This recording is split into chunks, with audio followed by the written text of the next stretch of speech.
Na aula anterior, nós falamos um pouco de algumas correntes éticas, né? A gente começou lá da antiguidade, mostrando algumas características da ética antiga, falamos da importância também da ética cristã, né? Como ela traz alguns valores importantes, né? Que vai ser acrescentado também a nossa compreensão, né? Do que é um comportamento moral pautado nas virtudes da fé, da caridade, né?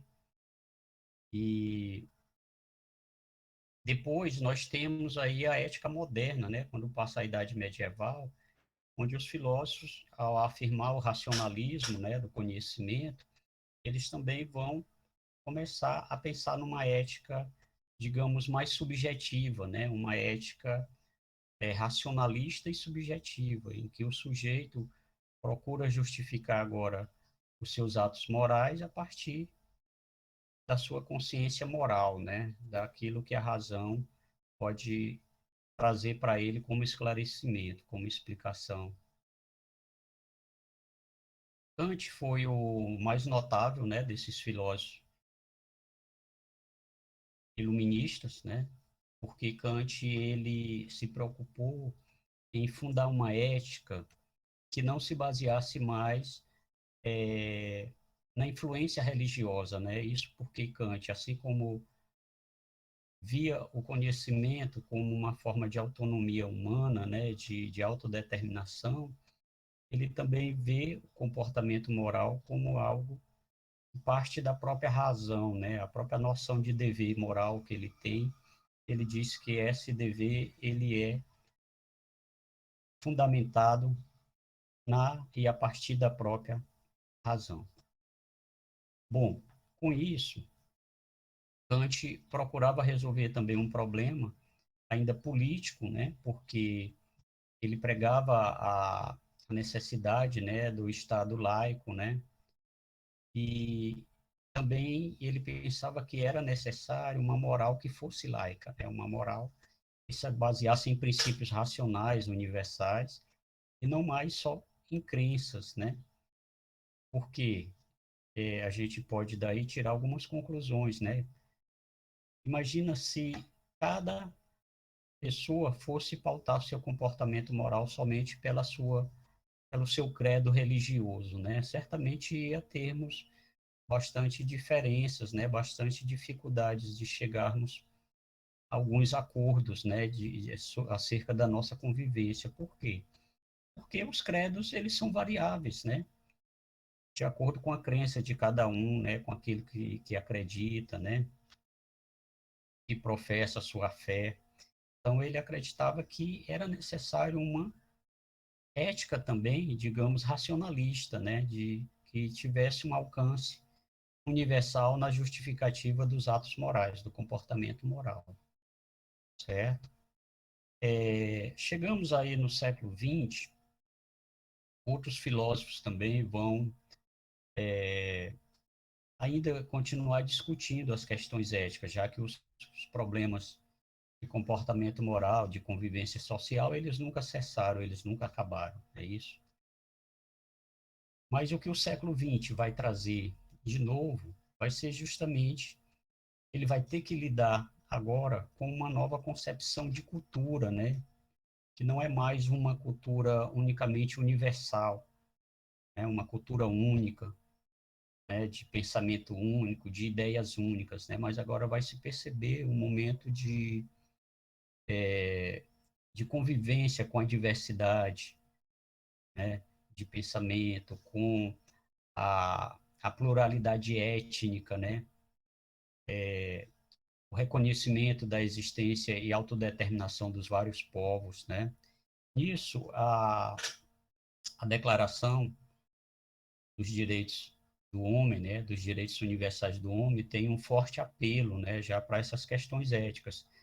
Inclusive, é bom lembrar que essa Declaração Universal, né, dos Direitos do Homem, ela traz a influência kantiana, né, do conceito de homem, né, no momento em que Kant traz o ser humano, define o ser humano como, né, um sujeito dotado de consciência, de liberdade, de autodeterminação, que não pode estar sujeito, né, a nenhuma condição que o compare a um objeto, a uma coisa, né? Ou seja, faça dele um meio, né? Todo ser humano é um fim em si mesmo, né? Cada ser humano tem sua dignidade reconhecida.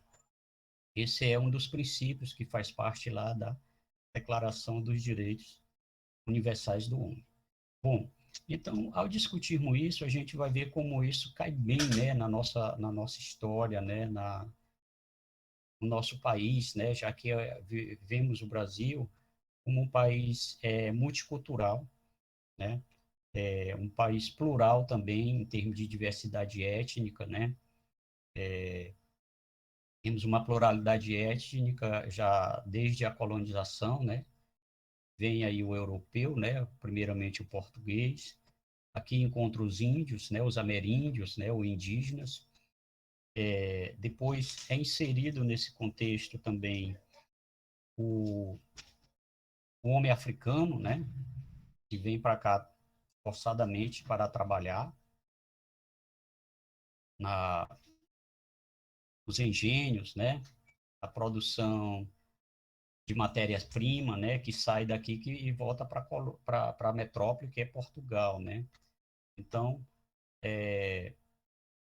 nós temos aí basicamente três povos, né, sem falar que no século XX, né, no final do século XIX para o século XX, nós vamos ter outro fator importante na formação do povo brasileiro, que é justamente a vinda dos imigrantes, né, principalmente a partir da Primeira Guerra Mundial, que levou muitas pessoas a deixar seus países de origem e buscar uma nova vida, né, em outros territórios, né, e o Brasil foi um país escolhido, né, para essa finalidade. Então, nós tivemos uma migração forte, né, de europeus vindos de vários países, né, Itália, Polônia, Alemanha, né, e vários outros países, né, e tivemos os japoneses também, né, tivemos os migrantes sírios libaneses, né, os libaneses, os árabes, né, então esse Brasil ficou ainda mais misturado etnicamente, né,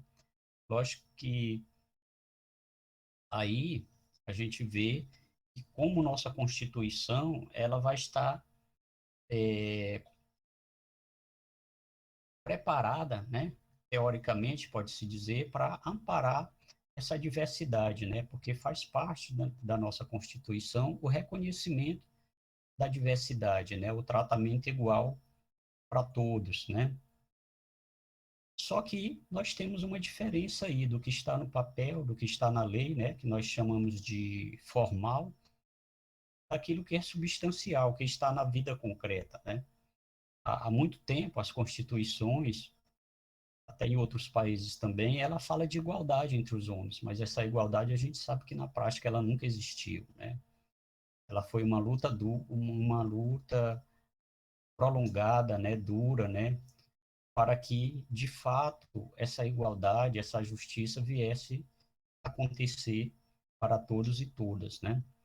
Então, a, a ética no século XX, século XXI, ela vai lidar com esses temas emergentes, né? Por quê? Porque havia uma lacuna na vida concreta da gente, na vida política, social, né? Sentia-se falta, de fato, de uma abrangência maior da aplicação dessas leis, né? Do reconhecimento de vários povos, né? De grupos minoritários, né? Que são discriminados.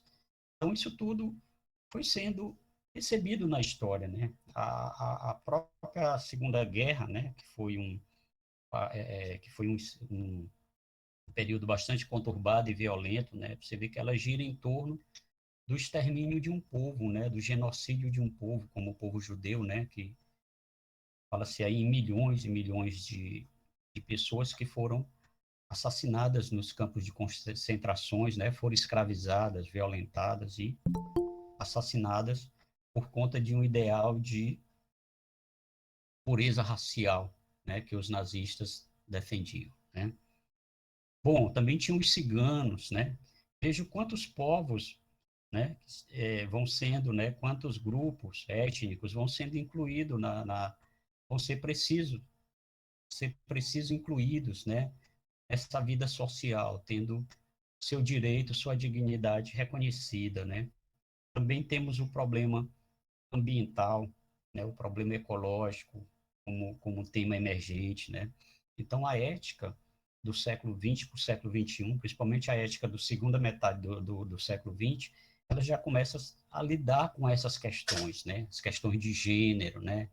Sexualidade, né?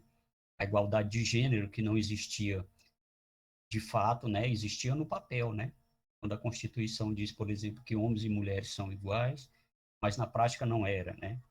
As mulheres sempre assumiam, embora assumisse tarefas com as mesmas competências do homem, né? Por exemplo, elas não tinham um salário à altura, né? Desse trabalho, não tinham reconhecimento. Então, a gente vê que é um momento em que os grupos cada vez mais vão se unificando numa luta, né? Porque é necessário mostrar sua existência, seus problemas, né? E fazer suas reivindicações para que, de fato, essa Constituição, né?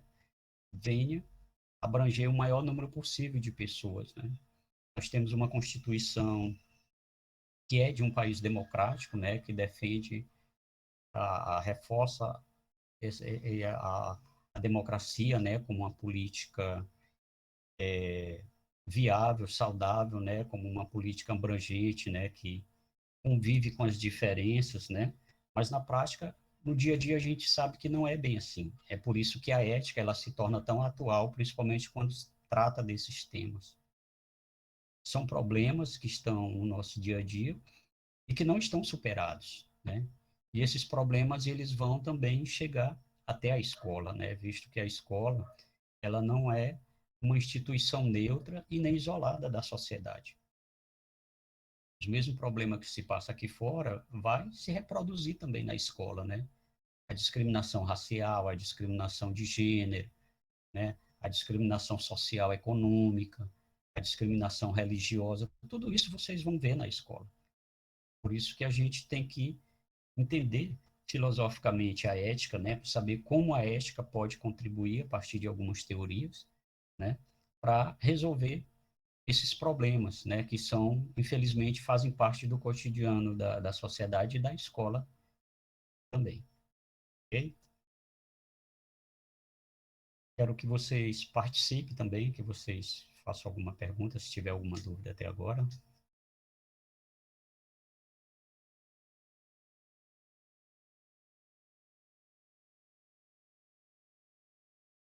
Então, é, hoje, as éticas, as teorias éticas que, no tempo mais passado, elas deram respostas a alguns problemas do seu devido tempo, né, no seu tempo.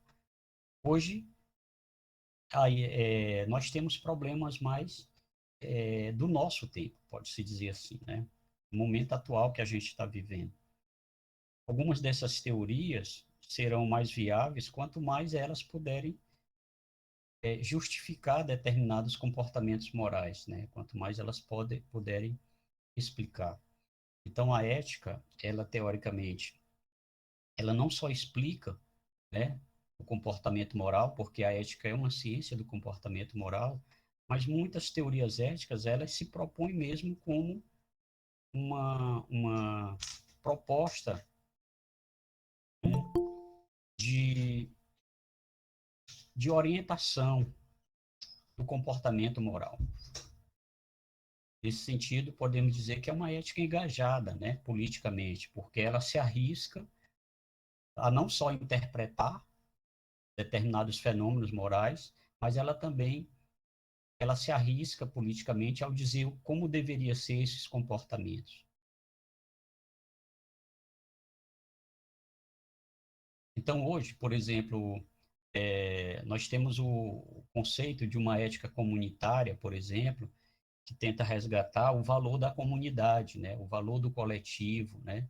Mostrando como as tradições, a coletividade, como ela tem influência no comportamento moral dos indivíduos. Que é uma forma, né? Essa ética comunitária, por exemplo, que tem o filósofo americano Alasdair MacTaggart, né? Como um dos grandes representantes dessa ética comunitária, seria uma forma de se contrapor a uma ética mais subjetivista, mais individualista, que é própria do, do Estado liberal burguês, né?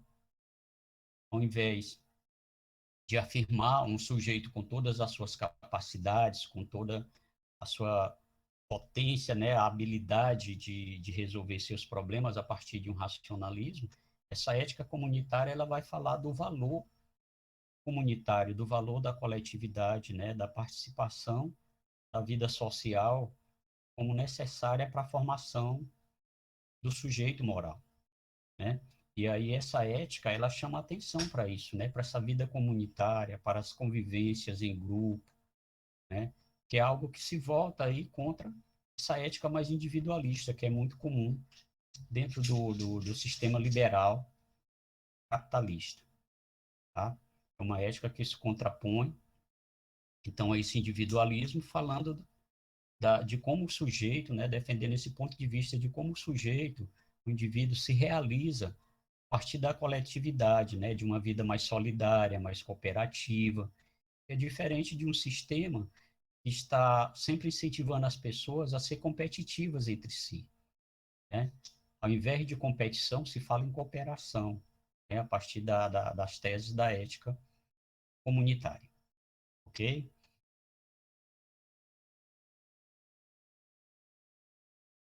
Na escola pública, principalmente, né? Nós temos esse dever como profissionais, como educadores, né?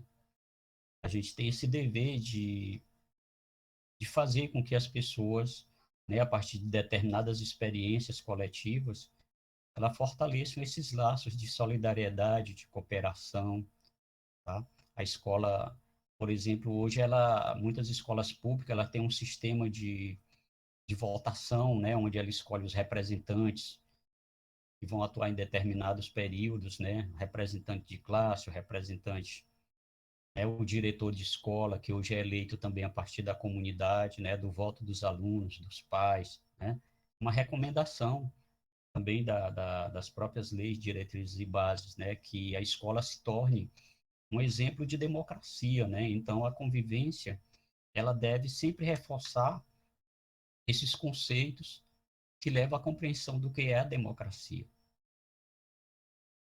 certo? A escola, ela deve ser acolhedora, né? Ela deve acolher as diferenças, né? As pessoas, mesmo com suas diferenças. Ela deve promover a convivência pacífica entre os sujeitos, mesmo compartilhando de crenças diferentes, de ideias políticas diferentes, né? A própria ideia de democracia, como o filósofo americano John Rawls traz no seu livro chamado Liberalismo Político, é isso, né? Que a democracia, ela lida, né, com essa convivência de sujeitos que são diversos nas suas ideias políticas, nas suas ideias religiosas, nas suas crenças, né, na sua origem étnica. Contudo, a democracia vai encontrar, a partir de princípios racionais, ela vai procurar elencar, né, ou forjar leis, né, que vai propiciar essa convivência, né, respeitando o direito de todos apesar das suas diferenças. É isso que é a democracia. É por isso que na nossa Constituição, que se baseia nesses princípios filosóficos também, ela vai dizer, olha, cada sujeito, cada indivíduo, né, tem o direito de cultuar o que ele quiser. Ele tem uma liberdade de crença, né? Nós vivemos um Estado laico. Por exemplo, você já pensou se nosso Estado elegesse aqui uma religião? Como é que seria? Como é que ficaria as outras religiões quando o Estado deixa de ser laico? Geralmente, na prática, a história tem mostrado, as outras religiões têm sido perseguidas, elas têm sido ignoradas, né? Ou perseguidas, não é? Na pior das hipóteses, né? Vamos supor que aqui um governo instalasse um governo teocrático, né? Dizendo nosso governo hoje é católico, é evangélico, cristão. Essa é a religião oficial do Estado. O que aconteceria? Dá para imaginar?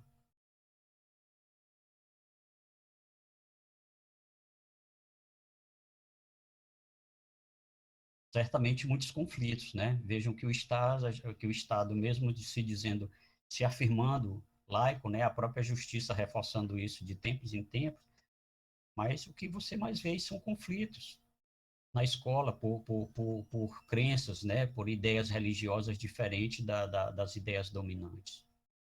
Estou perguntando antes, né? O que seria se o Estado hoje deixasse de ser laico e adotasse uma religião como oficial? Dá para a gente prever os conflitos que iam possivelmente ter na sociedade, nas escolas? Muitos conflitos, né? Porque mesmo o Estado Sim, se professor. afirmando... Sim, pode falar, Diego. A gente, assim, eu tirando só como base, né? Se a gente for botar, se a gente botar em questão qualquer um desses assuntos, até numa roda mesmo de amigos, já se dá um conflito, vamos falar de quatro, cinco pessoas. Imagine em termos de sociedade, né? Que aí você vai debater, às vezes, temas que a gente resolve fácil, né? Que Deus é um só, mas aí isso acabaria em confusão. Na Certo. realidade, não existiria um consenso, né, professor? Não Não existiria existiria. um consenso. Isso geraria muitas discussões, muitas brigas, com toda certeza. O que ocorreria, que de fato ocorre, é que quando um poder, né, quando uma classe dominante, né, ela consegue, né, pôr isso nos seus planos políticos, né, o que acontece? Ela tende a deslegitimar os outros, né? Então, sempre que alguém exerce um poder, o seu credo também, se ele assume isso como necessário, ele vai sufocar os outros. Isso é o que tem ocorrido. A história tem mostrado isso. Foi por isso, não foi à toa, gente, que no século XVIII já os filósofos defenderam que o Estado fosse laico, né? Não é isso? Foi lá no século XVIII. Veja bem, olha, para você ter uma ideia, tem uma música aí muito interessante do U2 que fala da violência religiosa, né? De uma briga entre evangélicos e católicos, né? Protestantes e católicos. Né? Tem uma música que ele fala aí, parece que é Domingo Sangrento, não é isso a tradução?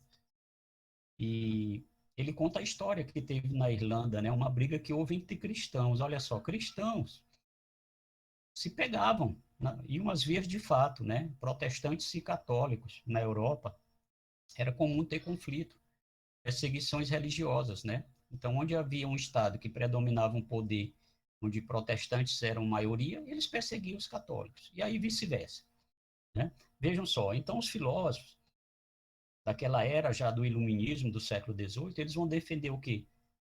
O Estado laico, né? E a liberdade de culto contra a intolerância religiosa, né? Ainda hoje a gente vê esses conflitos no dia a dia, nos jornais, né? Trazendo. Hoje mesmo eu estava vendo, foi ontem, uma imagem de São Jorge foi espedaçada por alguém intolerante, né? Que não admite o culto à imagem ou o culto daquelas religiões, né? Foi lá e despedaçou a imagem, certo?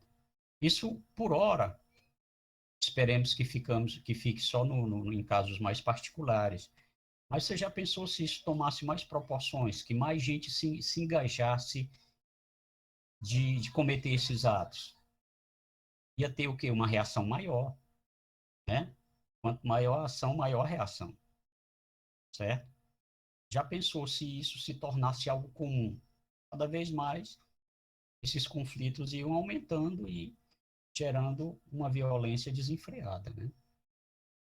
Bom, aí nós falamos dessa questão, aí demos exemplo, né, das questão religiosa, né, mas também temos a questão de gênero, né, a própria questão do reconhecimento da igualdade entre homens e mulheres, né, porque quando se fala de gênero, né, envolve não só a questão da população GLBT, né, mas ela vai envolver também a própria diferença que existia entre homens e mulheres, né, reconhecimento da criança como sujeito também, né, dotado de direitos, reconhecimento dos idosos, né?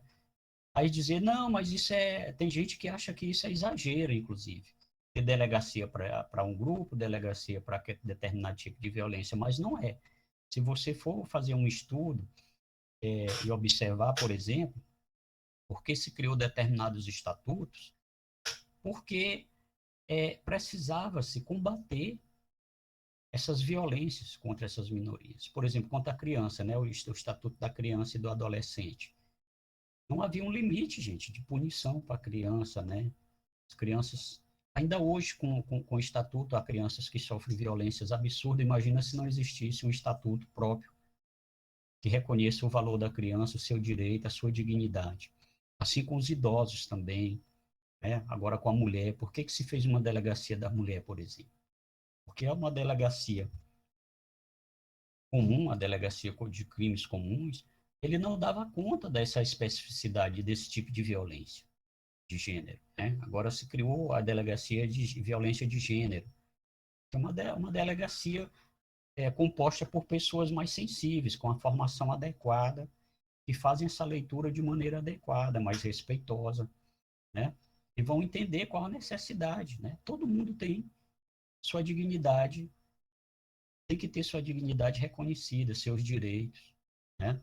Então, a ideia do humano, que antes era vista assim, o ser humano, o homem como ser universal, ele só pode ser pensado universalmente, mas a partir dessas diferenças, né? Incluindo aí a mulher, a criança, o idoso, a população GLBTS, né? Que vai se ampliando aí, né? Na definição de gênero, né? De identificação. Então, por exemplo, você vai ver indicadores sociológicos, econômicos que mostram como essas populações elas são vulneráveis no dia a dia, tá? Nós temos dados estatísticos de vários institutos, não só brasileiros, mas internacionais também, de órgãos internacionais que fazem estudos, né? E vão constatar isso, tá? As pessoas dizem, que isso é estudo ideológico. Não, não é. É estudo sério que leva em conta a necessidade de reconhecer o ser humano em toda a sua riqueza, em toda a sua diversidade, tá? Então, vários estudiosos de outros países vêm para cá também pesquisar e constatam a mesma coisa, que a falta de reconhecimento, a falta de políticas públicas que protejam essas pessoas, que dê oportunidade de igualdade, de formação, né? Então, vejam que aí nós temos essa população, né? Ela vai crescendo cada vez mais em termos de reconhecimento, de diferença, né? De diversidade. Ela se juntou, por exemplo, aos grupos indígenas, aos grupos afrodescendentes, né? Que a disciplina vai tratar também. Numa próxima aula a gente vai abordar um pouco mais a questão indígena e a questão africana, tá? Então, você vê no seu dia a dia o excesso de violência contra essas pessoas mostra como as políticas públicas elas têm que ser vivenciadas no dia a dia de maneira urgente, né? São para ontem, né? Porque essa violência ela ocorre há muito tempo.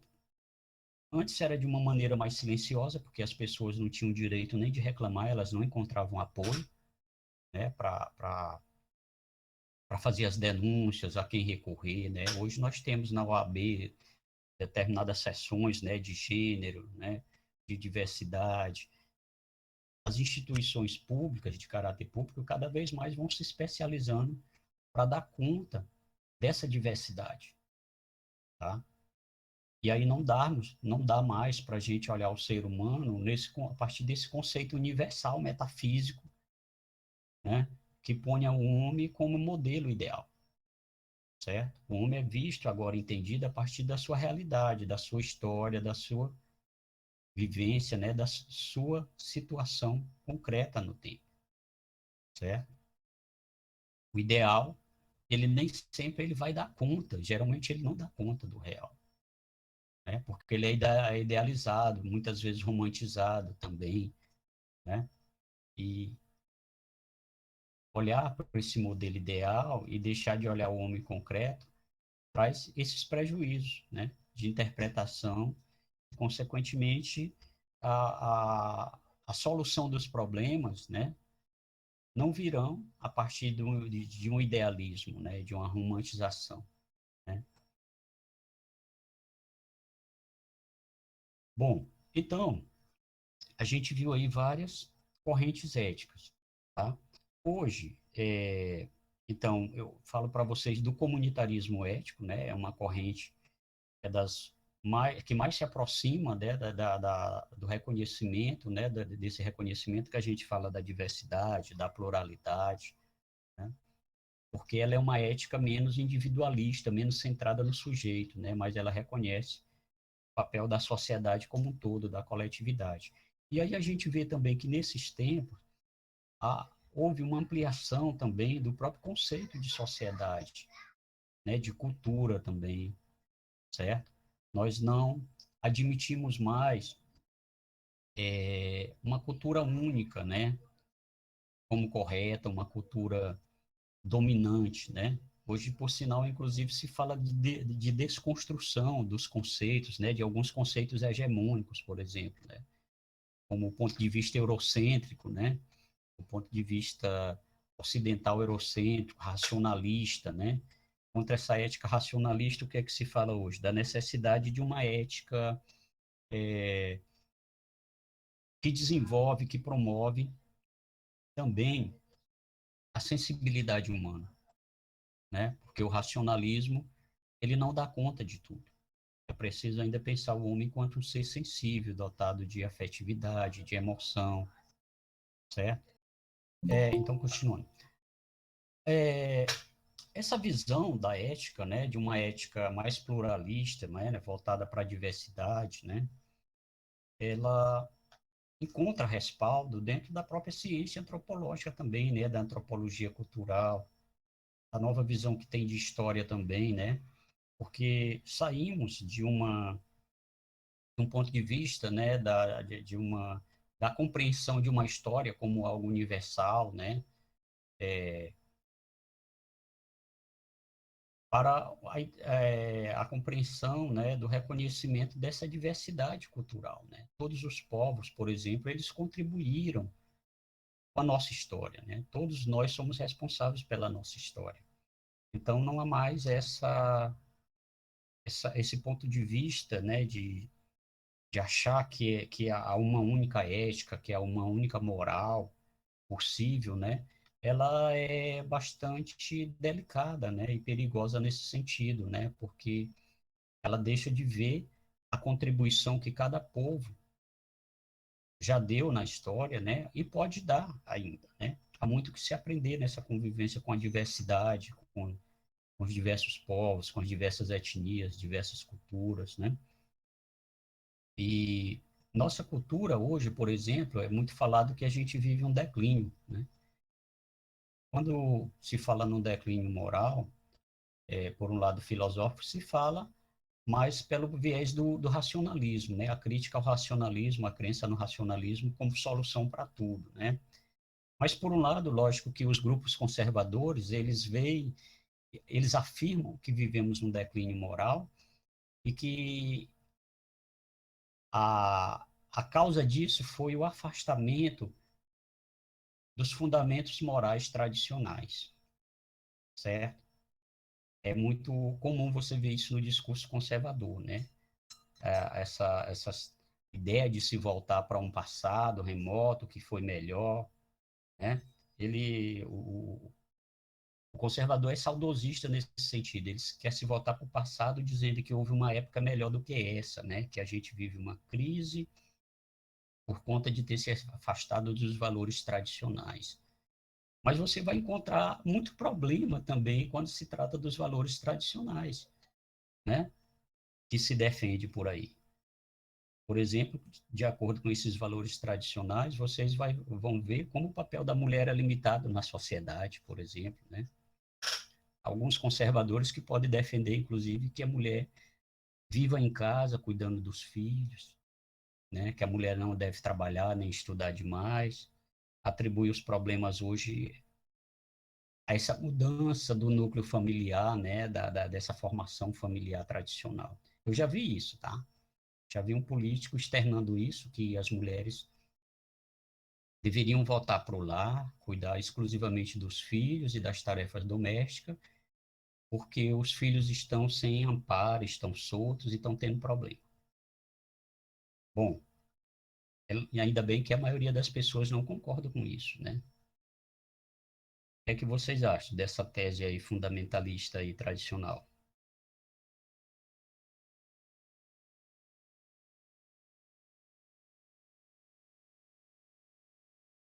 Então, ele não concorda, né? Esse político, por exemplo, é um tipo de sujeito que não concorda com esses direitos universais, como a gente fala hoje, né? O direito universal, desde que seja reconhecendo ainda, né, aquela tarefa antiga, né? Voltando àquele padrão antigo de comportamento, né?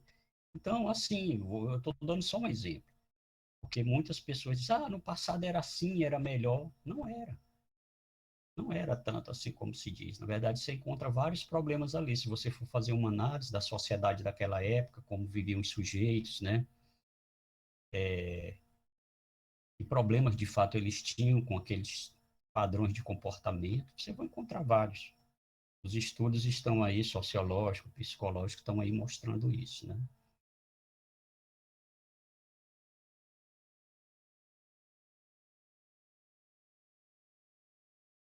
Então, voltamos até um pouco para o início da origem, né? Quando a gente falou da ética, né? Do comportamento moral. Tem gente que acha que o comportamento moral é algo que não muda no tempo, né? Que ele é um só e deve permanecer assim a vida toda. Só que a sociedade é dinâmica, gente. A sociedade é dinâmica, a sociedade muda, o homem muda, né? O seu pensamento, sua forma de agir, não tem, né?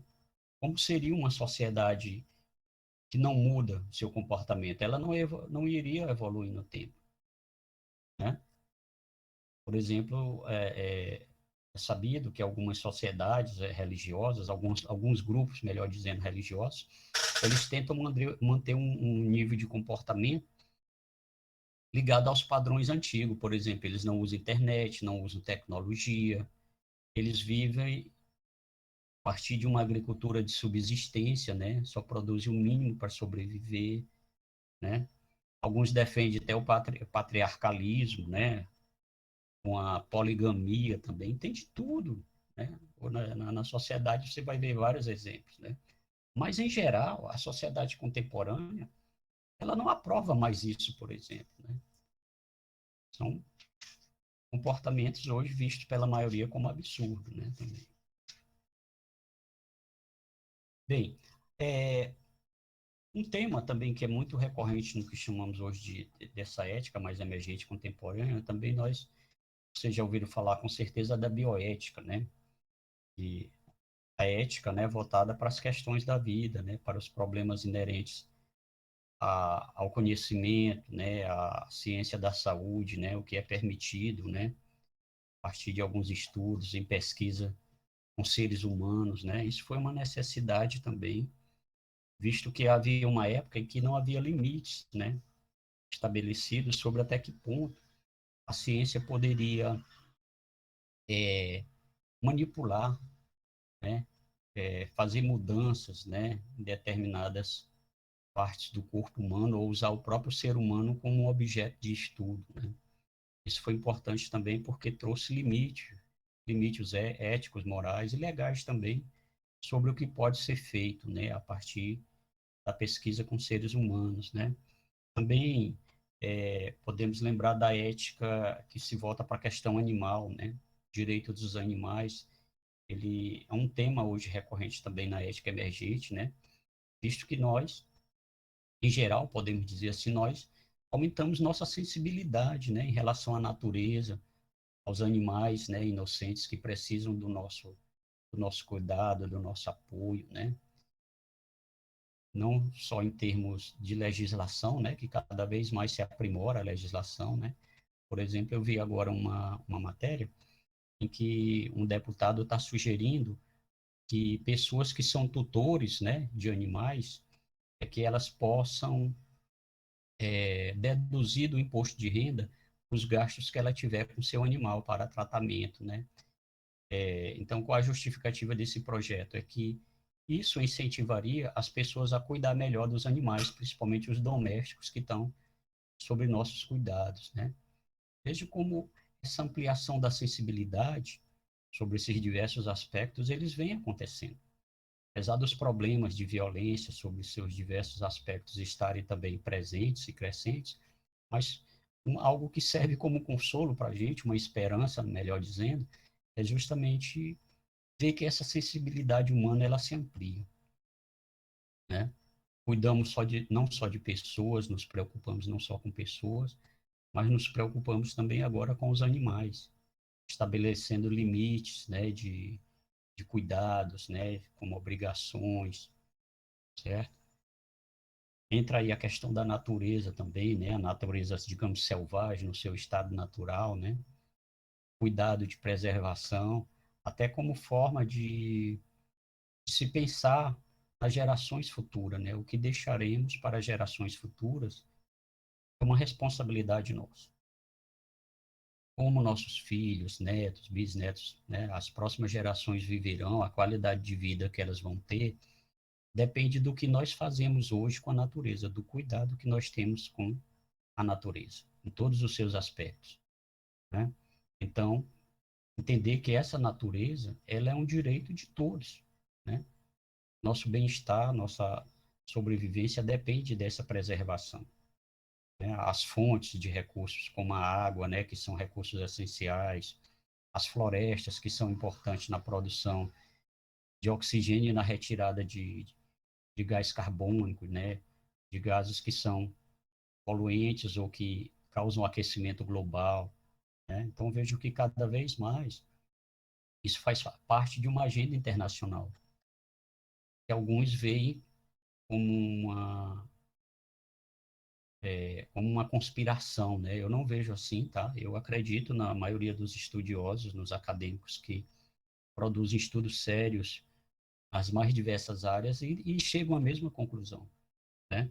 Estamos acelerando demais o processo de destruição da natureza. Vocês já viram aí, por exemplo, que já foi encontrado fragmentos de plástico no nosso pulmão, já? Já viram isso? Os plásticos, ao se degradarem, eles viram micropartículas, estão sendo ingeridas na água, porque não dá para filtrar tudo, tá? Então, eles não sabem ainda qual a consequência disso daqui mais umas décadas. Se está dentro do nosso pulmão, entrando nas nossas células, como é que vai ser isso, né? Então, nós temos aí muitos problemas ecológicos, né? É um desafio para cada área, né? Que trabalha com isso, com biotecnologia, com estudos sobre a natureza, sobre os seres, né? Como, como descobrir, criar materiais ecologicamente corretos, né? Aqueles que são biodegradáveis, reaproveitáveis também, né? Tudo isso faz parte dessa dimensão ética que a gente está tendo agora, né? Então, a pensar hoje numa teoria ética é a gente pensar numa ética que possa abarcar todos esses problemas, né? Uma ética hoje ela não pode estar alheia a todos esses temas emergenciais que a gente elencou aqui, correto? Então, dá conta, né, da nossa da nossa existência como um todo, né? Na nossa relação com a natureza, na nossa relação com os outros, né? Na maneira de, de chegarmos a um estado de bem-estar, né? Tudo isso passa pela preocupação ética, né? Então, algumas correntes nesse sentido, elas se complementam, né? Por exemplo, lá que a gente viu na antiguidade algumas correntes éticas, como Epicuro, né? A corrente ética do epicurismo, do estoicismo, que já davam algumas sugestões, algumas lições de como o ser humano deveria viver para viver bem, né? A gente pode encontrar alternativas tanto nessa sabedoria antiga quanto na nova sabedoria que a gente vem construindo, certo? A gente tem que ter uma mentalidade aberta, tá? Não se tornar radical, fechado aos fundamentalismos, né? Mas estar aberto a essas diversas perspectivas, né? A contribuição, né? Que as diversas culturas, os diversos povos, né? Nas suas vivências, né? Na sua história, podem, então, contribuir uns com os outros, tá?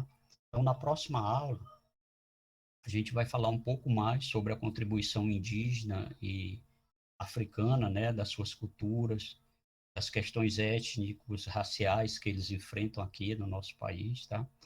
A gente vai debater um pouco mais sobre isso, tá? E mostrar como a escola, legalmente, ela deve estar preparada, né?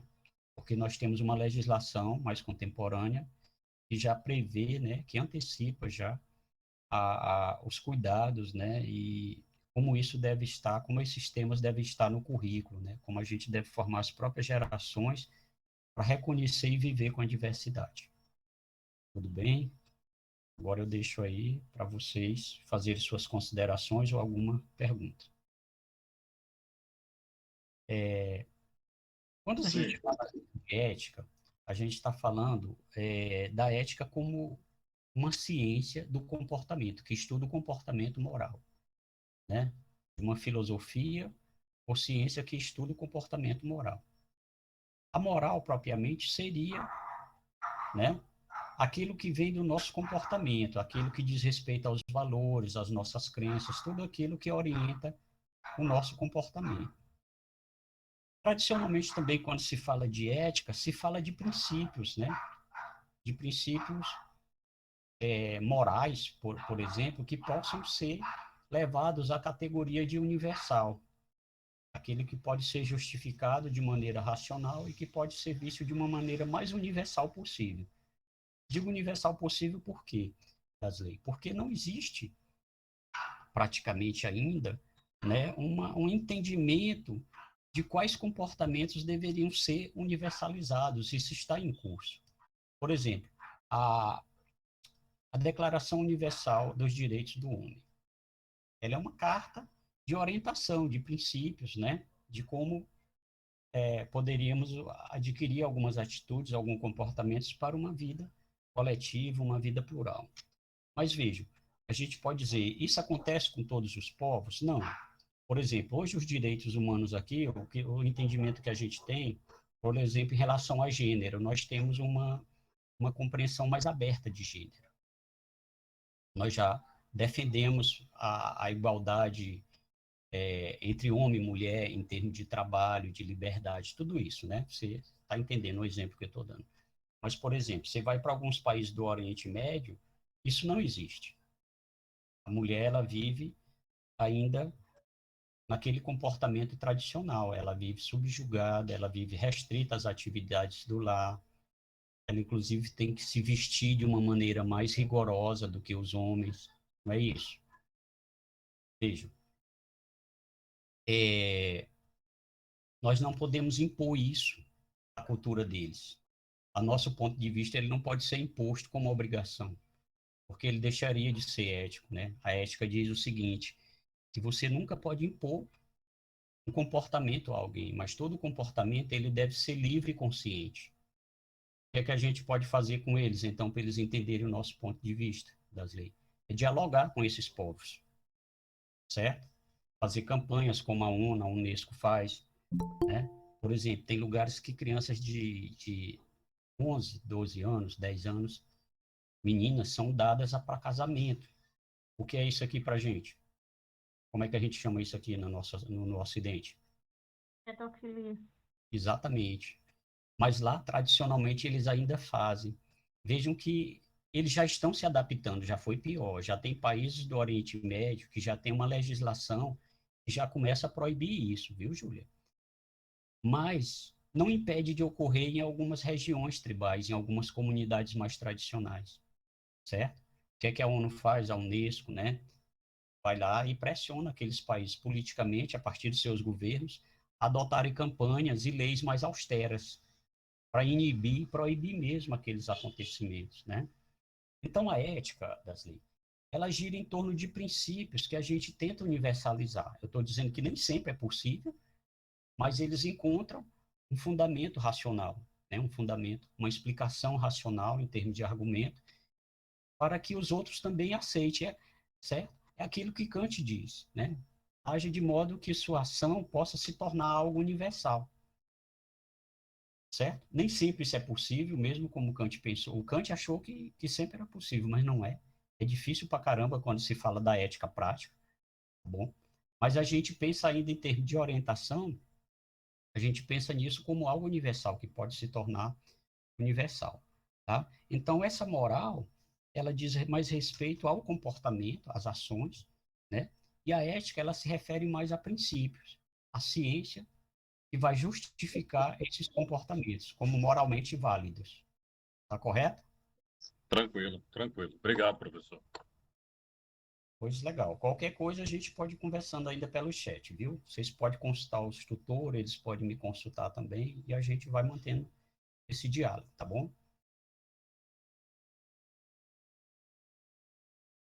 Mais alguma pergunta?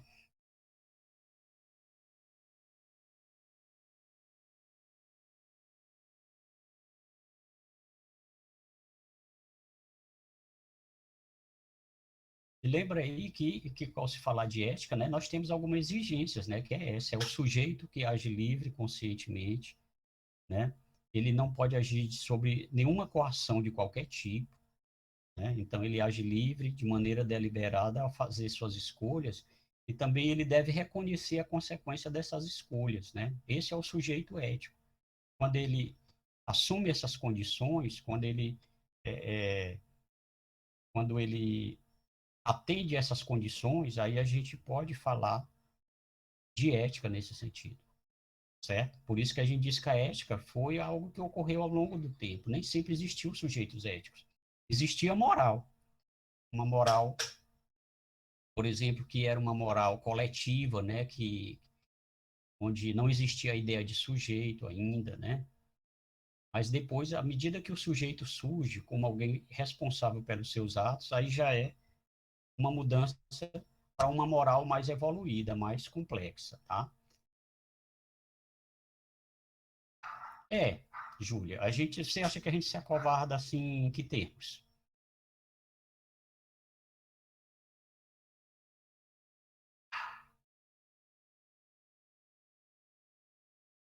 Na hora de defender os outros, como é? De defender nossos princípios éticos, o que é que você quer dizer com isso?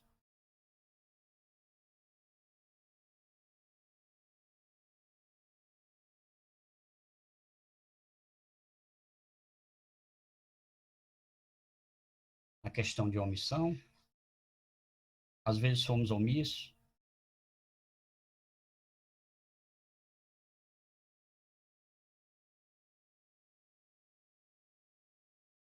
É, podemos. Dê um exemplo. Você quer dar um exemplo para que os outros possam compreender melhor? Mas ser ético é uma tarefa, nesse sentido, ser ético, no sentido de assumir princípios coerentes, racionais, que se baseiam em princípios, em virtudes como a justiça, a bondade, a prudência, é uma tarefa um pouco difícil, não é impossível, é difícil, porque quando você assume isso, de ser um sujeito ético, você vai ter que ficar de olho no seu, na sua, nas suas escolhas, nas suas ações, né? Vai Você ter que vai dar ter o que ser exemplo, né, professor? coerente, tá?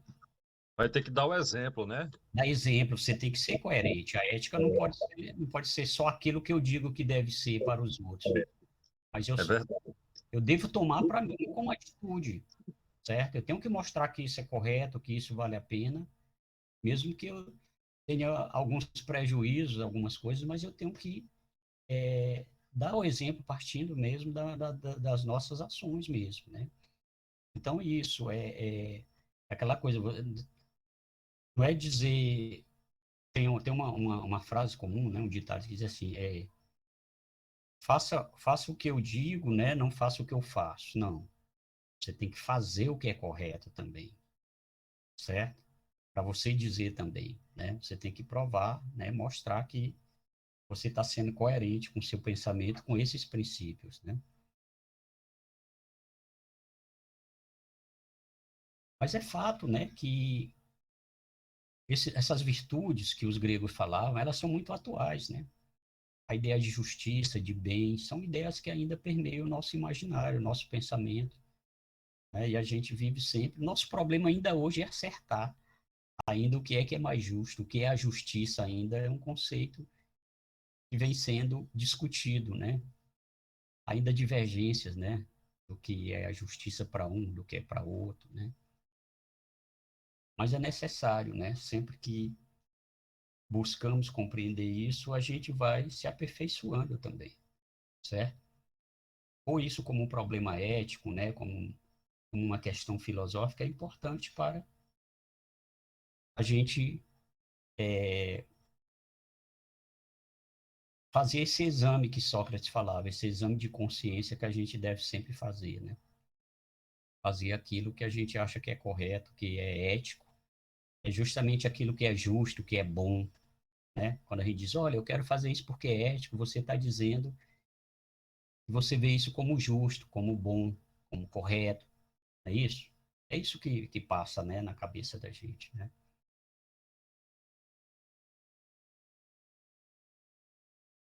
E acreditar nesses princípios mesmo que muitas vezes a gente não leva vantagem, né? Mas a ética não é para a gente levar vantagem, certo? O princípio dela, o Sócrates já deixou bem claro, né? Na sua própria escolha, quando é condenado à morte, porque ele disse, eu acredito nesses princípios e não vou mudar, não vou dizer diferente. Não vou viver diferente nem afirmar diferente daquilo que eu acredito, né? Ele achava que era correto, né? Por exemplo, quando alguém diz, Sócrates, foge, ele disse, olha, eu sempre defendi que as leis devem ser seguidas, devem ser obedecidas. Se eu deixar de obedecer essas leis agora, eu vou estar dando mau exemplo, né? Vou contrariar tudo que eu dizia antes. Então, eu prefiro sofrer a pena do que cair em descrédito, né? É uma mensagem que ele passa lá nas suas últimas palavras, nos seus últimos dias de vida, quando está preso, né? É bem interessante a postura socrática, né? De você ser fiel na sua ação com aquilo que você pensa e diz, certo? Depois a gente para por aqui. Na próxima aula, dia 2, não é isso? De maio, a gente continua. Tudo bem? Muito boa aula, professor. Parabéns, viu? Professor, Obrigado a você. boa noite, saúde. Boa noite.